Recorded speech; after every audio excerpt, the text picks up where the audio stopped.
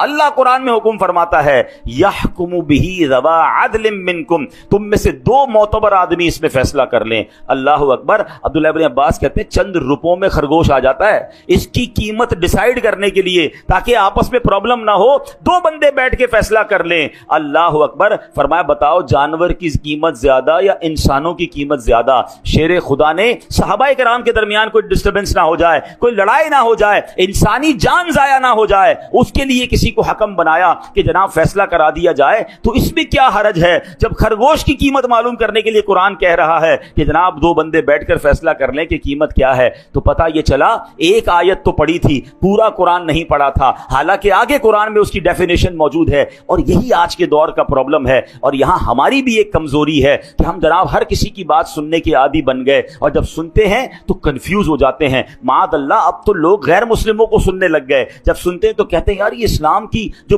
حقانیت ہے اس میں کچھ کنفیوژن ہے. ہمیں آ کے لوگ سوال کر رہے ہوتے ہیں اللہ تبارک و تعالیٰ ایک ہے, اس کی دلیل کیا ہے. اچھا اللہ ہے, اس کی دلائل بتائیے. اللہ اکبر. کیا آج ہمارے دین اور ایمان میں اتنی کمزوری آ گئی کہ جب جس کی جو مرضی ہو کوئی ایک بات کر دے اور ہم کنفیوز ہو جائیں, پھر اپنے عقائد پر, اپنے معمولات اہل سنت پر ہم کنفیوز کیوں ہوتے ہیں؟ کیونکہ ہمارے پاس بھی علم نہیں ہے. شیطان کو موقع ملتا ہے, وہ ہمیں ڈسٹرب کرتا ہے. تو خدا را سب سے پہلے یہ ذہن بنا لیجئے کہ ہم نے دین کس سے سننا ہے, دین کس سے سیکھنا ہے. بڑے سمجھدار لوگ بیٹھے ہیں. میں اگر آپ سے سوال کروں کہ جناب آپ نے اپنا گھر بنانا ہے تو گھر کس سے بنائیں گے, تو آپ کہیں گے بلڈر سے بنائیں گے. تو میں کہوں یار آپ نے کپڑے بڑے اچھے پہنے, لگتا ہے درزی بھی بڑا اچھا ہے, اسی سے گھر بھی بنا لیجئے, کپڑے بڑے اچھے سیتا ہے, آپ کا گھر بھی اچھا بنا دے گا. آپ کہیں گے جناب درزی کا کام تو کپڑے سینا ہے. مولانا صاحب آپ کی لگتا ہے طبیعت ٹھیک نہیں ہے, درزی کپڑے سیتا ہے, بلڈر جو ہے وہ گھر بناتا ہے. اچھا جناب, پھر اس کے بعد آپ کو جناب ڈاکٹر کی ضرورت پڑی,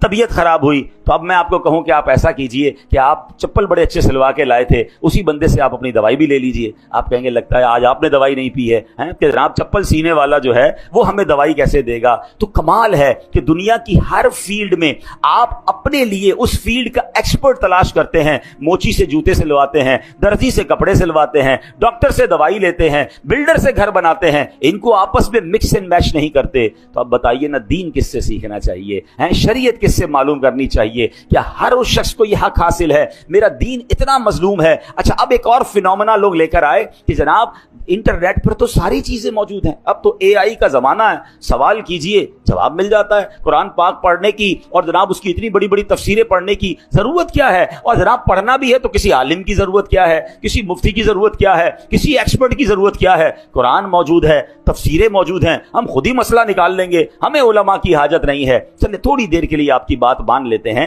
کہ جناب کتاب سے پراپر علم مل جاتا ہے. ٹھیک ہے, کتاب میں سب چیزیں موجود ہیں. چلے اب میں آپ ہی کی بات آپ کی طرف دوبارہ بڑھاتا ہوں. اللہ نہ کرے آپ میں سے کسی کو کوئی پرابلم ہو جائے یا آپ کے گھر میں کسی کا آپریشن ریکوائرڈ ہو, تو جناب آپ بھی کتاب اٹھائیے کہ ٹانگ کا آپریشن کیسے ہوگا. بلکہ اب صرف کتاب نہیں ہے, یوٹیوب پر تو ٹیوٹوریل موجود ہے نا, ویڈیو بھی موجود ہے کہ یہ والا آپریشن کیسے ہوگا. تھوڑا مزید سوال اے آئی سے کر لیجئے کہ کون سا چاقو استعمال کروں, کون سی چھری استعمال کروں, پہلا کٹ کدھر لگاؤں. 2-4 دوست جمع ہو جائیں اور ٹانگ کا آپریشن گھر میں کر لیجئے, 2-4 لاکھ روپے بھی بچ جائیں گے.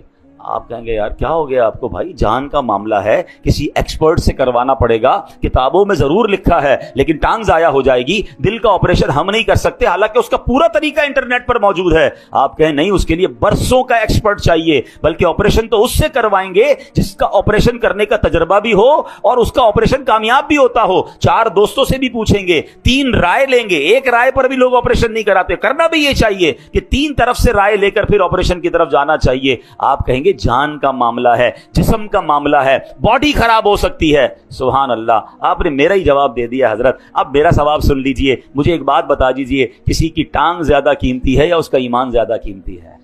میرے ایمان پر جس کی جو مرضی آئے چھری کانٹے لے کر آ جائے کہ میں تمہارا ایمان کا معاملہ ٹھیک کرتا ہوں، تمہارا دین میں تمہیں سمجھاتا ہوں، آپ پڑھ لینا، آپ ہی خود ہی قرآن سے اور تفسیر سے پڑھ لیں۔ آپ کہیں گے نہیں جناب، باقی دنیا کے معاملات میں جب ایکسپرٹ ریکوائرڈ ہے تو مجھے قرآن کے علم کے لیے بھی فہم القرآن والا مفتی اور عالم ریکوائرڈ ہے، برسوں جس نے پڑھا ہو، جس کی جناب تفسیر پر نظر ہو، جس کی عقائد مضبوط ہوں۔ ارے وہ خود اگر سچا نہیں ہے تو مجھے کیا دین سکھائے گا؟ تو اے میرے پیارے اسلامی بھائیوں، اے بھولے بھالے مسلمانوں، خدا را اپنی زندگی کا یہ آپ ذہن بنائیے کہ سب سے قیمتی سرمایہ تو ایمان ہے، اور ایمان کے معاملات میں، دین کے معاملات میں میں نے کسی ایکسپرٹ سے، کسی صحیح العقیدہ مفتی سے اور عالم دین سے انشاءاللہ دین پڑھنا بھی ہے، سیکھنا بھی ہے، اور آدھی جہالت سے بچنا ہے۔ جب آپ قرآن پورا پڑھتے ہیں، کبھی بھی کوئی ایک آیت سن کر، ایک حدیث سن کر کنفیوز نہ ہو جایا کریں، کسی عالم دین سے رابطہ کریں، وہ آپ کو بتائے گا کہ یہ آیت کے بعد یہ بھی تو آیت موجود ہے، یہ حدیث کے بعد یہ بھی تو حدیث موجود ہے، اور وہ ان دونوں کو سامنے رکھ کے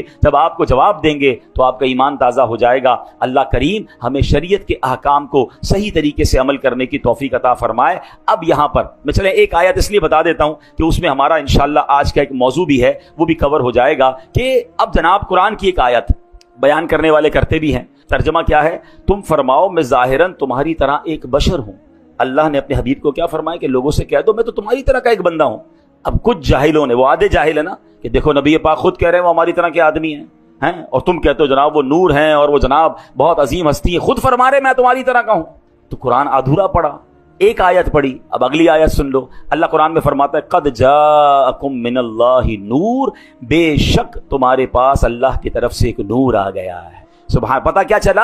یقیناً میرے آقا بشر بن کر دنیا میں آئے ہیں، بلکہ یہ ہمارے جیسے بشر نہیں، اللہ پاک کا نور ہے جسے رب کریم نے دنیا میں بشر بنا کر بھیجا ہے۔ تو بات اگر پوری قرآن سے سمجھی جائے تو سمجھ آتی ہے۔ اب ان لوگوں کو کون سمجھائے کہ جو کہتے ہیں نبی پاک ہماری طرح کے ہیں؟ ارے جناب میں تو ہاتھ اٹھا کر کوئی چیز نہیں اٹھا سکتا، اور میرے آقا وہ ہیں جو اشارہ فرمائیں تو چاند 2 ٹکڑے ہو جاتا ہے۔ ہماری گھڑی ہمارے قابو میں نہیں آتی ہے، اور میرے آقا دعا کریں، مولا علی کہیں کہ حضور نماز عصر چلی گئی ہے، اور میرے آقا دعا فرمائیں تو سورج کو واپس پلٹا دیں۔ تو ایسے کون کہہ سکتا ہے کہ ہمارے جیسے ہیں؟ اللہ اکبر، نبی پاک تو وہ ہیں جو وجہ تخلیق کائنات ہیں۔ ہی از the reason of the all creation۔ میں اور آپ تو دنیا میں آ گئے ہیں، مگر بتاؤ تو صحیح دنیا بنی کس کے لیے ہے؟ خود رب فرماتا ہے لولا کلما خلقت الافلاق، اے محبوب میں تمہیں نہ بناتا تو یہ دنیا ہی نہ بناتا، یہ کائنات ہی نہ بناتا۔ ارے جس کے لیے دنیا بنی ہے وہ میرے اور آپ کے جیسے کیسے ہو سکتے ہیں؟ اللہ پاک عمل کی توفیق عطا فرمائے،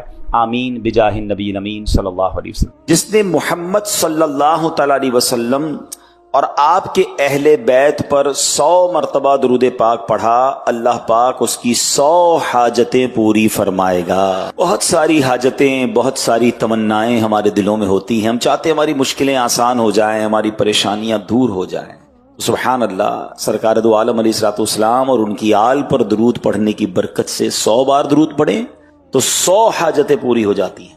اب طریقہ کیا ہے کہ نبی پاک پر بھی درود پڑھ لیا جائے، آپ کی آل پر بھی؟ تو اہل بیت پاک یعنی پیارے آقا علیہ الصلوۃ والسلام کے گھر والوں، مثلاً ازواج پاک اور تمام اولاد پاک پر درود پڑھنے کا طریقہ یہ ہے کہ پہلے پیارے نبی رسول ہاشمی صلی اللہ تعالی علیہ وسلم کی خدمت میں درود عرض کریں، پھر اس کے ضمن میں اہل بیت پر درود پیش کریں۔ مثلا یوں درود پاک پڑھ لیجئے اللہم صلی علی محمد وعلی آلہ وسلم، مل کر پڑھ لیتے ہیں اللہم صلی علی محمد وعلی آلہ وسلم۔ نبی کی شان میں ہو جس قدر درود پڑھو، نبی کی شان میں ہو جس قدر درود پڑھو،